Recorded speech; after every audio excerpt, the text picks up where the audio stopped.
Ibo mwana limwa Oke mwana liokata Sogi Onye dielu Onye dielu Onye dielu Sogi Onye kwesiro tito Jibia Ikamla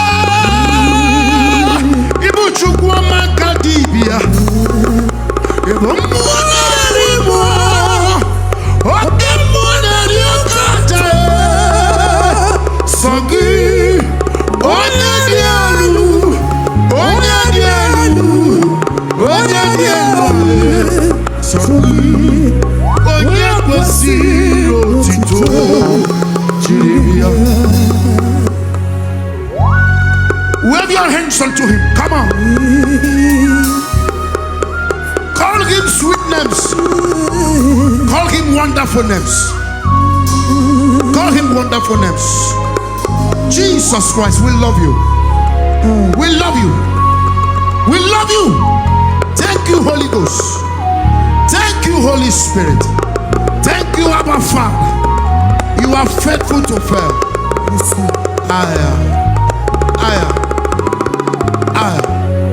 Ibodume bojudame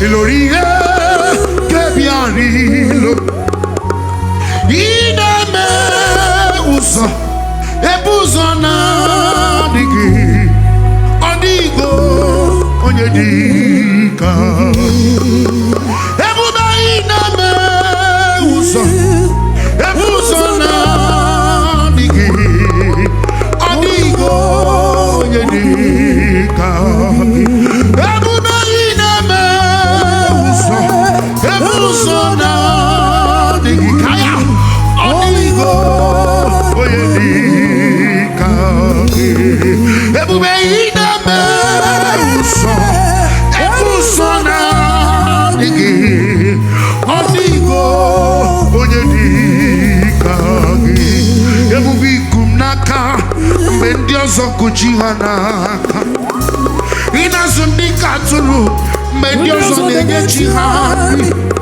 Inayekweka Iyerebe kuro bimo Eze dieze Onweki chidikagi Obugibwe China mawana dunile Okama unetiowe Okwakipo kwa kisho kubili nonu ya Eze Okwakibe kwendi kobile magari aro Okwakibe kwendi kobile magari aro Okwakibe kwendi kobile magari aro Okwakibe kwendi kobile magari aro Okwakibe kwendi kobile magari aro China dama muman Onweki chidi kagia Odigu kwa mula Kana bugi buku na hagie Ikwasiye kalebile Namkambulia hagelu Life giver Lift up your hands Life changer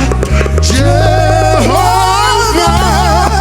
You are the covenant keeper Destiny helper Mountain mover Jehovah You are the covenant keeper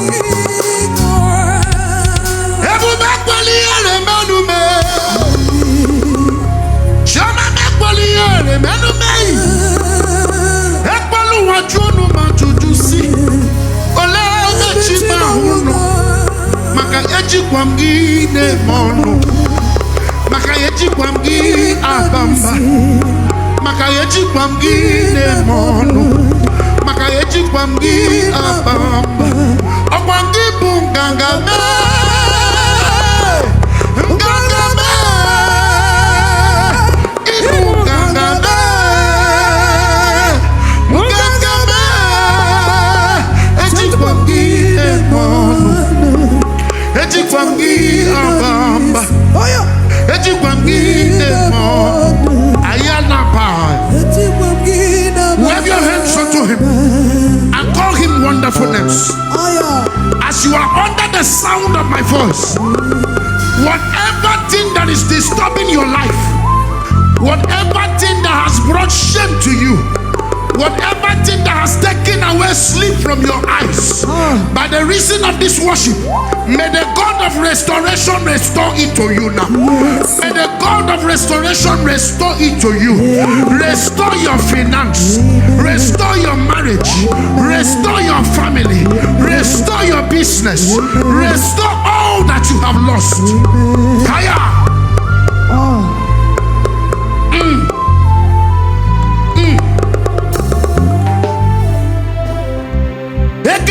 Chine mema ni yama homere yema dune kwegi gabo amechara we buru ekelere makane buruma ni yama homere yema dune kwegi gabo amechara we ema onyiro njere gwocho we ma Chineke ma gwogare Ogu ya chitagaja yehola no buye wegisi Oba no fiabo ya jwasobo nye buru ya Bwe bibia no wiruchi Mara niru wampete na swadigi ma Eni mereni ya ole ni isimu meregi Lalame owegi ya bola meregi Oju mwakuko mwanda Mwakuko mwewe waso Wenye na chuonyo Mereya asibi mwanda